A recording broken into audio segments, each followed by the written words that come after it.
si Cristel is your only child. Yes. Oo. Lumabas na siya nung sinilang niyo na po si Cristel. Did you immediately know that she had Down syndrome? Actually, hindi pa. Parang kasi nilabas ko 8 months lang siya. So, naiwan pa siya sa incubator. And then, nung kukunin namin siya, kinausap kami ng doktor. Na sabi niya, Mami, kailangan dalhin siya sa PGH. Sabi namin, Doc, bakit? Kasi parang may something. Hindi siya yung normal. Sabi ko, ano po yun? Sabi niya, Mami, diretso na lang kasi sila ang mag-i-explain sa inyo. Pag na patunayan nyo. So, nagpunta kami ng PGH kasi may mga test na ginagawa. Parang itatanim, ganun-ganyan. Tapos nung lumabas, yun nga, Down syndrome siya.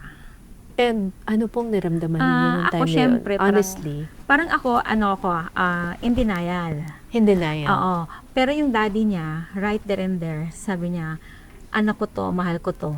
Sabi niya, wala akong question. Ako, tinanong ko yung doktor. Sabi ko, Dok, bakit kami? Bakit ako? Tapos sabi ni Doc, Mami, hindi mo ba na-realize na parang special ka kay God, kaya ka binigyan ng special child? Kasi hindi naman niya lahat binibigyan. So, special ka sa kanya. Kaya kaya binigyan ng special child. Tapos sabi niya, dalawa lang kailangan mong i-focus dyan. Health and then education.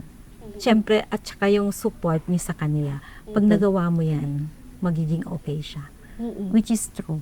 Kasi syempre, bilang nanay, ang una nating itatanong, hindi naman sa tinatakwil natin yung anak, pero yung parang, kaya ko ba ito? Kasi, mahirap nang magpalaki ng anak, mas mahirap pa kapag may kondisyon. Kasi inisip mo rin yung, ano magiging future niya.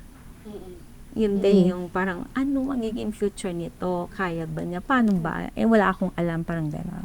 Alam mo, Mami Ami, ang dami ko nang na-interview families na merong mga anak na may Down syndrome. Tapos, napansin ko, iisa yung sinasabi nila sa akin, palagi nilang sinasabi na yung mga anak daw nila ang swerte sa buhay nila na parang simula raw nang dumating sa kanila yung anak nilang may Down syndrome. Grabe daw yung blessing. Totoo daw yun. Totoo rin ba sa inyo yun? Totoo din sa amin. Kasi, sa amin hindi rin namin naranasan yung parang, yung hirap ka sa sa financial. Oo. Hindi rin. Talaga?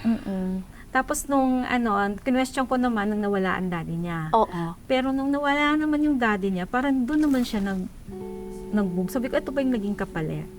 Kasi parang lumabas siya sa outside world niya. Kasi dati, umiikot lang ang mundo nila ng daddy niya. Hindi ko rin siya minember sa Down Syndrome Association of the Philippines. Yung mga kasama namin dati, bata pa yung mga anak nila, member na, siya hindi talaga kasi ayoko makakita ng ibang Down syndrome. Bakit po?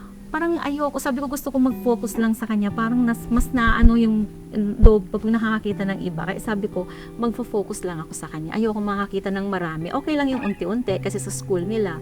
Pero yung marami, parang hindi ko kaya. Iwan ko ba? Oo. Tapos yun, nung nawala na yung daddy niya, kinulit-uli ako nung friend ko. Sabi niya, siguro naman, it's about time na i-join mo siya kasi para magkaroon siya ng outlet. Oo. Ayun, nag-join ako. 2023 na, ginoin ko siya.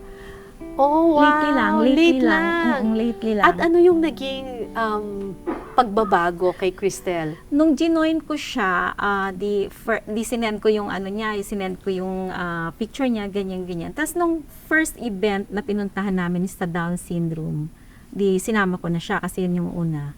Nasa registration pa lang kami, si Ma'am Adet, sabi niya, Cristel go? Tapos sabi niya, ay ma'am, yes, sabi niya. Tapos sabi niya, ayan, may muse na tayo.